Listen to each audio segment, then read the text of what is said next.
agbe ní jí ní fi tiẹ̀ fọhùn aró, àlùkò ní jí ní fi tiẹ̀ fọhùn sùn, lékèlékè abẹ́fún lára.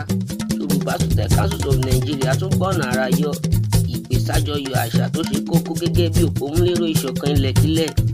Yorùbá ló ní kárìnká sánpá, ọmọ Oòduà ló ní kárìnká ṣoge, ìlà kíkọ àṣà wa ni. Ibi ẹ bá ti ń gbọ́ tó kó ẹran fọhùn bí ènìyàn, ẹ má yà sọ́tún ẹ má yà sósì, ọ̀gángán àtàǹkọ̀ṣọ gàríkì làbújá ni ẹ mórílé.